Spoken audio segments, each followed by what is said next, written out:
আলাইকুম। আজকে আমরা এখানে একত্রিত হয়েছি সকলে, আমাদের সম্মানিত সংসদ নারী সংরক্ষিত আসলে নারী সংসদ সদস্য যারা, তারা সকলে আমাদের শহীদ প্রেসিডেন্ট জিয়াউর রহমান এবং আমাদের মরহুমা দেশনেত্রী বেগম খালেদা জিয়ার সমাধিস্থল এখানে।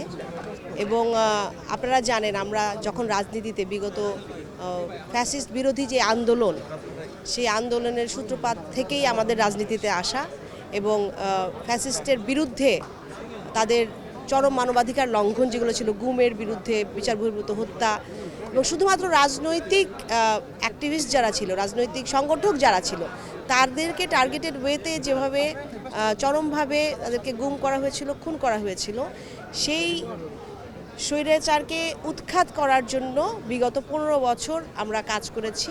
আমাদের সিনিয়র নেতৃবৃন্দরা যারা আছেন তারা সকলে রাজপথে ছিলেন বিগত 15 বছরের বেশি সময়। এবং আপনারা জানেন যে আমাদের দেশনেত্রী মরহুমা দেশনেত্রী বেগম খালেদা জিয়া, তার নেতৃত্বে আমরা কিন্তু আমাদের আওয়াজ সরব রেখেছি এবং অধিকার আদায়ের যে আন্দোলন, সেই আন্দোলনকে এগিয়ে নিয়ে গিয়েছি। কারণ শুধুমাত্র যে কিছু সংখ্যক মানুষকে করা হয়েছিল এবং এই রাজনৈতিক চরম বিশৃঙ্খলার শিকার হতে হয়েছিল তা না, এটা সারা দেশব্যাপী আমাদের পুরো বাংলাদেশে প্রত্যেকটা নাগরিককেই আসলে এর মধ্য দিয়ে পার হয়ে আসতে হয়েছে।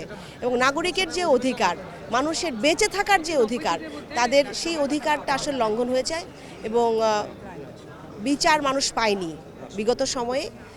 তো আজকের দিনে এখানে দাঁড়িয়ে বাংলাদেশের হয়ে যখন কাজ করার এই সুযোগ আমাদেরকে দিয়েছেন আমাদের মাননীয় প্রধানমন্ত্রী জনাব তারেক রহমান, এবং আমরা আমাদের যে বিএনপির মহাসচিব মির্জা ফখরুল ইসলাম আলমগীর সহ সকলে মিলে তারা আমাদেরকে যেই সুযোগটা দিয়েছেন, এটা আসলে প্রতিফলন যে বাংলাদেশ জাতীয়তাবাদী দল নারীদেরকে নেতৃত্বস্থানীয় জায়গায় দেখতে চায় এবং বারবারই কিন্তু এই সুযোগটা দেয়া হচ্ছে।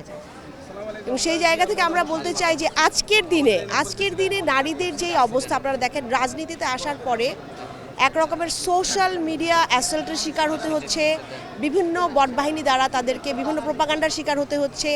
এইগুলোর বিরুদ্ধে আমাদেরকে দাঁড়াতে হবে। নারীদের নিরাপত্তা নিশ্চিত করার জন্য আমাদের সকলকে একসাথে কাজ করতে হবে এবং এটা শুধুমাত্র যে ঢাকা কেন্দ্রিক না, সারা বাংলাদেশে আমরা তাদের হয়ে কাজ করবো ইনশাল্লাহ। ধন্যবাদ আপনাদের। বাংলাদেশ জিন্দাবাদ।